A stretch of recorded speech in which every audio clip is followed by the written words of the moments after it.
এই যে রাস্তা দিয়ে যেতে যেতে এখানে আমি একটা গন্ধরাজ লেবুর গাছ দেখতে পেলাম, তাই এদের কাছ থেকে আমি দুটো পাতা চেয়ে নিয়েছি, নিয়ে ঘরে এসেছি।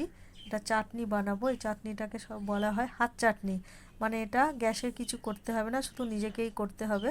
তা আমি এখানে একটু কালো তেঁতুল, লেবু, একটা লঙ্কা আর কিছু পাতা নিয়ে নিয়েছি। নিয়ে আগে তেঁতুলটাকে আর বাতাসাটাকে আমি একটু ভিজিয়ে দেবো, এই তেঁতুলের পাল্পটা বের করব। আর এর মধ্যে যেগুলো ছিবেগুলো আটিগুলো আছে এগুলো ফেলবো না, এগুলো থাকলেই খেতে ভালো লাগবে। দিয়ে এর মধ্যে বাতাসা দিয়ে রেখে দিলাম। চিনি দিলে খুব একটা ভালো লাগবে না, সেই জন্য আমি বাতাসাই দিয়েছি। এটা আমি একজন নতুন শিখেছি কাকিমার কাছ থেকে, তাই আমি বানাচ্ছি। আমার ছেলে তো টক খেতে ভীষণ ভালোবাসে, তাই বানালাম। আমি ভাবলাম বন্ধুদের সাথেও একটু শেয়ার করি, যারা জানেন না তারা জেনে নেবেন, আর যারা জানেন তো ভালোই কথা। এবার ওই পাতাটা আর কাঁচা লঙ্কাটা অর্ধেক দেবো, একটু তাহলে টক মিষ্টি ঝাল হবে। দিয়ে ভালো করে চটকিয়ে চটকিয়ে মেখে নেবো। আমি এখানে হচ্ছে পাতিলেবু দিয়েছি, যদি গন্ধরাজ লেবু পান তাও সেটাও দিতে পারেন। আমার ঘরে এখন এটাই ছিল, আর আমি তো ওই জন্য কিনলাম না, এটাই দিয়ে দিচ্ছি, দিয়ে বানাচ্ছি।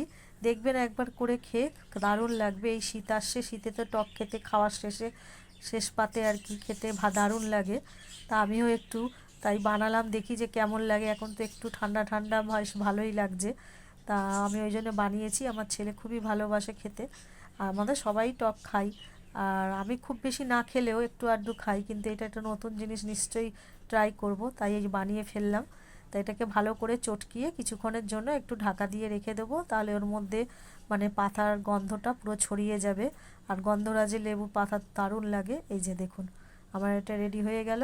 একবার বানিয়ে দেখবেন কেমন লাগে, নিশ্চয়ই ভালো লাগবে। দেখছেন কি সুন্দর থকথকে ভাব একটা। আর আমার এই বকবকানি শোনার জন্য অসংখ্য ধন্যবাদ আপনাদের। সবাই ভালো থাকবেন, সুস্থ থাকবেন, টাটা।